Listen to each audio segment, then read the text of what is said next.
Hai YouTubers, memang terlihat mustahil untuk manusia bisa bernafas di dalam air tanpa bantuan teknologi. Berkat bantuan teknologi canggih, manusia sekarang bisa bernafas dalam air. Dan berikut deretan teknologi modern untuk manusia bisa bernafas di dalam air. Amfibio. Berawal dari pertanyaan, kalau disuruh pilih kekuatan superhero, kamu mau pilih kekuatan apa? Seorang pemuda dari Royal College of Art London, Inggris menciptakan desain 3D pakaian amfibi untuk membantu manusia bisa bernafas dalam air. John Kamei adalah nama pemuda tersebut. Dia menciptakan desain alat yang disebut amfibio. Kamei juga dikenal sebagai perancang biomimikri. Bukan cuma itu, dia adalah salah satu ilmuwan material yang tertarik dan terinspirasi membuat desain yang terinspirasi dari berbagai bentuk yang diciptakan alam.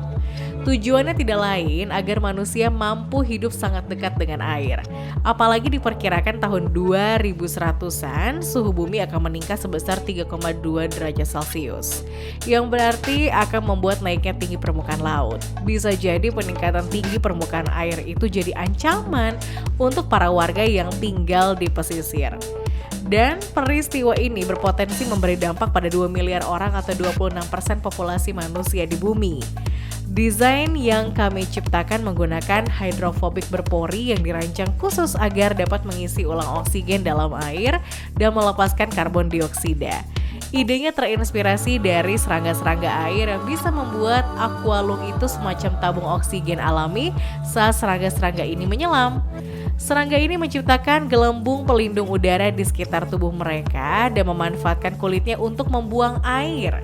Sistem ini tertutup rapat dengan katup udara satu arah, sehingga satu-satunya cara oksigen dapat diisi ulang di insang adalah melalui membran dari air di sekitarnya. Air di sekitarnya memiliki kadar oksigen yang larut di dalamnya. Dan karena persentase oksigen dalam insang rendah, molekul-molekul oksigen yang ada pada air berjalan melewati membran yang ada dalam insang untuk mengimbangi perbedaan konsentrasi. Insang buatan ciptaannya ini diharapkan bisa menggantikan peralatan menyelam yang berat dan tidak praktis. Selain itu juga teknologi ini mirip dengan free dive, tapi kita mampu bertahan dalam air lebih lama. Bercermin dari peristiwa 12 anak di Thailand yang terjebak dalam gua, temuannya ini mungkin bisa mempersingkat waktu penyelamatan sehingga tidak perlu menunggu waktu berminggu-minggu untuk penyelamatan. Sejauh ini teknologi tersebut bisa berupa prototipe, sedangkan percobaan pada manusia belum dilakukan. Tapi kami berharap teknologi ini bisa segera dilakukan peningkatan dan pengujian lebih lanjut terhadap manusia. Ya, walaupun terdengar distopia, kami menegaskan optimis dengan visinya untuk masa depan dalam menghadapi banjir yang mungkin akan menerpa bumi. Ditambah lagi kami berpendapat amfibio menyediakan kenyamanan untuk orang-orang yang lebih banyak menghabiskan waktunya di laut seperti nelayan dan penyelam.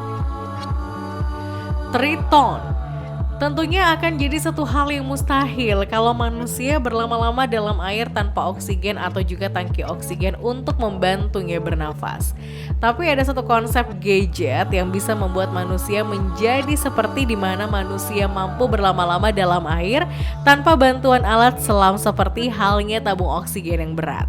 Seorang desainer asal Korea Selatan bernama Ji Byun Yeon ciptakan satu konsep gadget yang terinspirasi dari film James Bond, di mana dengan alat tersebut manusia bisa lama dalam air hanya dengan menggunakan perangkat kecil itu saja.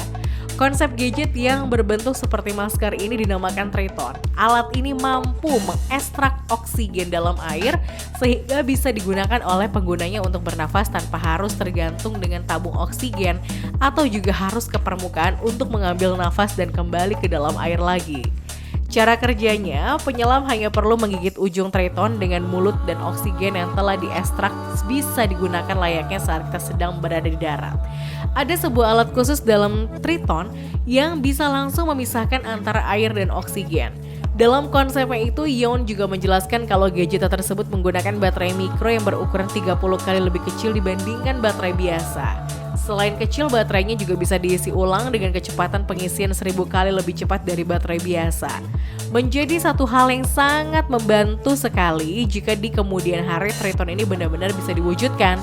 Bahkan dengan menggunakannya, para scuba diving atau penyelam bawah laut pun tidak perlu lagi khawatir untuk kehabisan oksigen saat beraksi dalam air. kristal Aquaman. Disebut dengan nama Aquaman Crystal, para ilmuwan dari University of Schottland Denmark ciptakan materi kristal mampu menyerap oksigen dan mengeluarkannya kembali saat dibutuhkan. Seember materi dari kristal ini mampu menghisap seluruh oksigen dalam satu ruangan.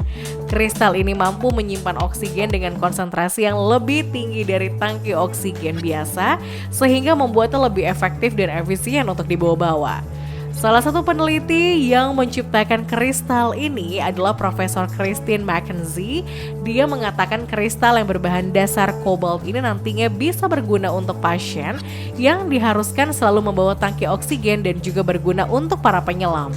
Para penyelam mungkin satu hari bisa meninggalkan tangki oksigen mereka di rumah dan mengandalkan alat ini agar mereka tetap bisa bernafas dalam air. Beberapa butiran dari materi ini mengandung cukup oksigen untuk satu tarikan nafas. Dan karena materi bisa menghisap oksigen dari air di sekitar penyelam, maka para penyelam tidak perlu lagi membawa alat-alat selam yang tidak efektif. Mackenzie mengatakan yang menarik adalah kemampuan dari kristal untuk menyerap dan melepaskan oksigen berkali-kali seperti layaknya spons yang menghisap air. Kristal tidak kehilangan kemampuannya setelah menyerap dan melepaskan oksigen. Tergantung dari kandungan oksigen di atmosfer, suhu, dan tekanan udara. Kristal membutuhkan waktu beberapa detik, menit, jam, atau bahkan berhari-hari untuk menyerap oksigen. Ketika sudah tersimpan, oksigen bisa dikeluarkan dengan memanaskan kristal tersebut. Mackenzie melihat adanya pelepasan oksigen saat materi dipanaskan dan divakum. Sekarang mereka sedang mengira-ngira apakah oksigen juga bisa dilepaskan dengan cahaya sebagai pemicunya? Snorkel. Rata-rata alat snorkeling cuma mampu digunakan untuk menahan nafas dalam air sekitar 1 menit sebelum kita kembali lagi ke permukaan untuk mengambil nafas.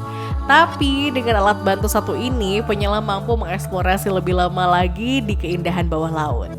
Gadget ini bernama Snorkel. Alat compact ini menyimpan cukup oksigen selama 10 menit di bawah air dan pemakaiannya bisa dilakukan berulang-ulang kali. Simpel, hanya tinggal dipompa saja. Snorkel sendiri merupakan gagasan David Hallamore yang berbasis di Melbourne. Dia ingin menciptakan cara sederhana untuk penjelajahan bawah laut untuk setiap orang, tanpa repot-repot menggunakan peralatan selam yang merepotkan. Dia mengatakan alat ini sangat cocok digunakan buat mereka yang menyukai olahraga air seperti halnya menyelam, mau itu penyelam berlisensi, snorkel rekreasi, spearfishing, atau bahkan penyelam bebas.